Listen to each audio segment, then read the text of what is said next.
What's up everyone, Gianni from BRZclub.com here, and I've got an unboxing, install, and review of the Crawford Performance air oil separator for your 2013 Subaru BRZ or Scion FR-S.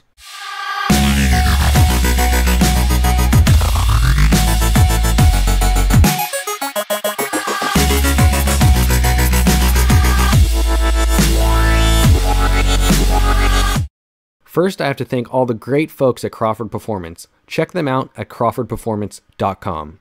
Here's what you get in the box of your new air oil separator. You have the unit itself, hoses, zip ties, and a Crawford Performance sticker. Here are the tools that you're going to need to install the air oil separator: 10, 12, 14 millimeter sockets, 14 millimeter wrench, maybe a breaker bar to get those tight nuts loose, also a file to file down part of the D4S cover in order for it to clear the hose. The beauty of the Crawford Performance air oil separator is it takes use of the stock bolts holding in the stress bars. The first thing that you need to do is remove the innermost bolts on the stress bar. Now align the AOS and tighten it down using the factory bolts. Now remove the D4S cover, squeezing both ends, carefully pulling up to not break any clips. When facing the car, disconnect the left PCV hose and only that hose.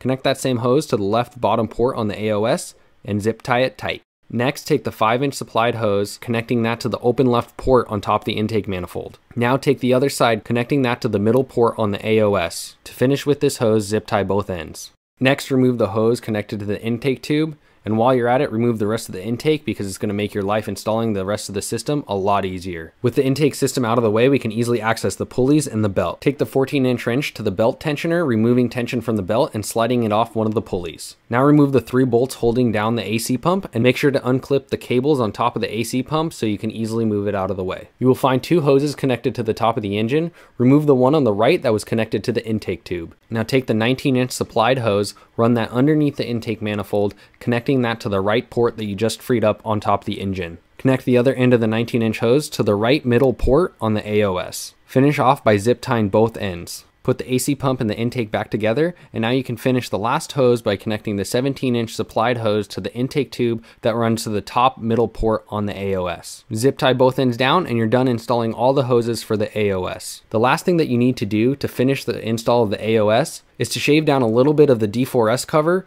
to compensate for the new larger hose connected to the top of the intake manifold. Some of you are probably wondering what the air oil separator does for your vehicle and why you would want to go through the hassle of installing it. Well, the air oil separator solves a simple problem from the manufacturer. It transfers the oil back into the engine via the block, not the intake. This not only keeps the vehicle within specs of smog, but keeps the oil from coating the tops of the pistons. This doesn't only keep your engine running consistently and strong for years to come, but is a proven and vital install for racing and the street. Overall, the Crawford Performance air oil separator is a must-have for the person who is performance-oriented and is going to be adding power to their vehicle. The look is fantastic and the build quality is top-notch. For more information, check out the links in the description, and thank you for watching.